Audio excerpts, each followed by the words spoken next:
आप सभी का एनबीसी भारत पर। मैं हूं आपके साथ मयंक तिवारी। इस वक्त हमारी मौजूदगी जौनपुर में है, बदलापुर में, और यहाँ के विधायक जी हैं रमेश चंद्र मिश्रा जी, विकास पुरुष के नाम से जाने जाते हैं। इनसे हम बातचीत करेंगे, जानेंगे, समझेंगे कि किन मुद्दों को लेकर ये लोगों से अपील कर रहे हैं कि भारतीय जनता पार्टी को लोग सपोर्ट कर रहे हैं। किन मुद्दों को लेकर आप लगातार जो है लोगों से जनसंपर्क कर रहे हैं और लोगों से बीजेपी को सपोर्ट करने के लिए उनका समर्थन मांग रहे हैं।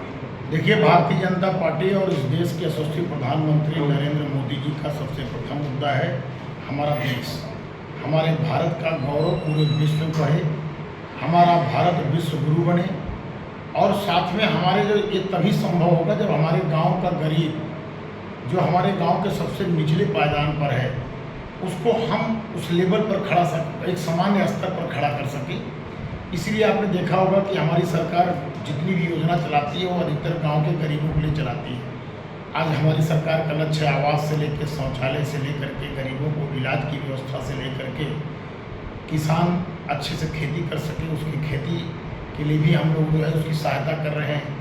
तमाम ऐसी योजना सरकार की है कि घर घर तक बिजली पहुँचाना, घर घर तक पानी पहुँचाना, और इसके साथ साथ कनेक्टिविटी अच्छी हो, ब्लॉक से तहसील जुड़ा हो, हर गांव ब्लॉक से जुड़ा हुआ हो, तहसील से हमारा जिला मुख्यालय जुड़ा हो, जिला मुख्यालय जो है प्रदेश के मुख्यालय से जुड़ा हुआ हो।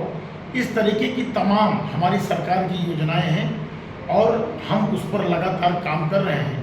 और रही बात यह है कि अगर मैं कहूँ तो मोदी जी ने कोई मुद्दा विपक्ष के लिए छोड़ा ही नहीं है।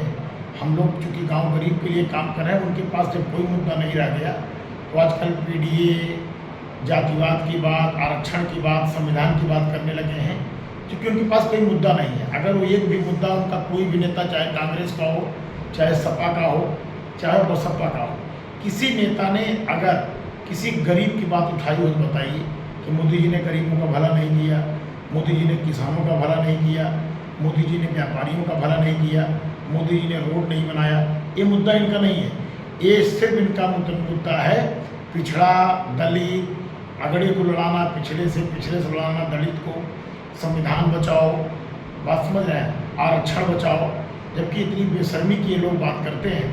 हमारी सरकार, मोदी जी की सरकार 10 साल रही है, और 10 साल रहने के बाद हमने कहीं छेड़छाड़ नहीं किया। पिछड़े वर्ग का आयोग का गठन हमारी सरकार ने किया। SC/ST पर जब संकट आया तो हमारी सरकार ने उसको फिर से लागू किया। कुल मिलाजुलाकर हमारी सरकार पिछड़ों और दलित के हित में हमेशा काम करती है। और इसके साथ साथ हमारी सरकार ने जो कर दिया, सनातन धर्मियों की कितनी वर्षों से, कितनी भगवान से उनकी मनोकामना थी कि हे प्रभु कब हमारे रामलला जो है अपने घर में विराजमान होंगे। आज जो है अयोध्या का राम मंदिर बन गया।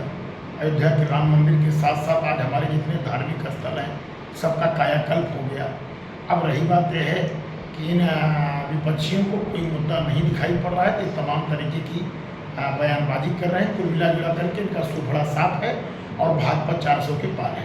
एक हमारा महत्वपूर्ण सवाल है, 2019 के चुनाव को अगर देखा जाए तो बीजेपी को प्रचंड जनादेश तो मिलता है, लेकिन क्या कुछ कमियां रह गई कि जौनपुर की सीट आप गंवा दी? क्योंकि अगर देखा जाए तो मौजूदा सांसद KP सिंह के कामकाज से भी लोग काफ़ी संतुष्ट थे। इसके बावजूद भी जो है 2019 में जौनपुर में इस तरह से वो परफॉर्म नहीं कर पाए, डिफीट हुए।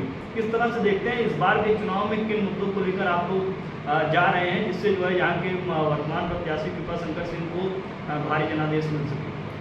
देखिए, आपको मैं बताना चाहता हूँ कि 2019 में समाजवादी पार्टी और बहुजन समाज पार्टी मिल करके चुनाव लड़ी थी, और हमारे कई घटक दल हमारे साथ उस समय नहीं थे, और उसके बाद भी हम 4.5 लाख वोट पाए थे। आप सोचो, जब उनकी उससे प्रचंड गठबंधन हमारे समझ से उत्तर प्रदेश में कभी नहीं हो सकता है। क्योंकि लोग कहते हैं कि बसपा और सपा अगर एक मिल जाए तो पूरे देश में राज हो जाएगा। तो बसपा और सपा मिलकर लड़ी, और उसके बाद भी हम जो है बहुत सारी सीटों को जीते, हमारी सरकार बनी। जौनपुर में कुछ ऐसी जाति समीकरण है, खासकर अपना जौनपुर हुआ, गाजीपुर हुआ, आजमगढ़ हुआ, अंबेडकर नगर हुआ, ये जो अगल बगल के 4-5 जिले हैं, कुछ ऐसा यहाँ पर जाति क्वेश्चन है कि उसके नाते कहीं ना कहीं हमारी हार हुई, उसमें कहीं कोई दो राय नहीं है। लेकिन मैं आपको बताना चाहता हूँ कि अब की बार वो बात नहीं है। एक तो सब अलग लड़ रहे हैं, दूसरी बात मोदी जी ने सभी समाज के लिए काम किया है। हमने जाति विशेष पर ध्यान नहीं दिया, हम सबका साथ सबके विकास पर ध्यान दिए हैं। अब जनता समझ गई है कि लोग अगड़ों को पिछड़ों से लड़ाना, पिछड़ों को जो है सवर्णों से लड़ाना, इसलिए हमारे साथ हर जाति का मत है, हर जाति वोट दे रही है। अब की बार भाजपा अपने जौनपुर के दोनों लोकसभा सीटों पर 73 और 74 दोनों पर जो है प्रचंड जीत हासिल करेगी और हमें तो ऐसा लगता है कि पूरे उत्तर प्रदेश में 80 की 80 सीटें भाजपा पाएगी। जनता ही जनार्दन है, जनता से क्या कुछ अपील करना चाहेंगे इस बार के चुनाव को देखते हुए? जनता से यही अपील करना चाहेंगे कि सब लोग जाएं, मतदान करें। आज तो मौसम भी हमें कुछ ठीक लग रहा है। इसके पहले प्रचंड गर्मी थी, 44 डिग्री 45 डिग्री टेम्परेचर रहता था, लेकिन आज मैं देख रहा हूँ ईश्वर की कृपा है, भगवान मर्यादा पुरुषोत्तम राम की कृपा है कि मौसम भी ठंडा है, हल्की हल्की हवाएं भी चल रही हैं। हर बूथों पर ठंडे पानी की व्यवस्था है, अगर लाइन लगती है तो वहाँ पर टेंट की भी व्यवस्था है। ऐसा चुनाव आयोग ने किया है और मुझे पूरा विश्वास है कि सारी व्यवस्थाएं बहुत अच्छी हैं और कहीं पुलिस प्रशासन बहुत सख्त है, कहीं किसी प्रकार का कोई विवाद नहीं है और लोगों को वोट डालना चाहिए। और मत प्रतिशत जो इसके पहले चुनाव में कम रहा है, और मैं अपील करना चाहूँगा कि मत प्रतिशत बढ़ा होना चाहिए, सभी लोग वोट डालें और मजबूत सरकार के लिए वोट डालें, क्योंकि सभी लोग, कोई 70 पे लड़ रहा है, कोई 150 पे लड़ रहा है, कोई 80 पे लड़ रहा है। भारतीय जनता पार्टी एक ऐसी पार्टी है जो 400 के ऊपर स्वयं लड़ रही है और मोदी जी विश्व के सबसे लोकप्रिय नेता हैं, अच्छा काम कर रहे हैं और सब लोग बूथों पर जाएं और कमल का बटन दबा करके भारतीय जनता पार्टी को जिताएं और मोदी जी को तीसरी बार प्रधानमंत्री बनाएं। तीसरी बार को अपना कीमती समय देने का बहुत धन्यवाद। तो ये हमारे साथ रमेश चंद्र मिश्रा जी, इनका साफ तौर पर कहना है कि 5 साल में विकास के वो काम हुए हैं जिसके आधार पर फिर से जो है लोगों से जनादेश मांगेंगे और फिर से जो है प्रचंड बहुमत के साथ प्रधानमंत्री नरेंद्र मोदी को प्रधानमंत्री बनाने का काम करेंगे। देश दुनिया की तमाम बड़ी खबरों के लिए जुड़ रही है हमारे साथ, देखते रहिए NBC भारत।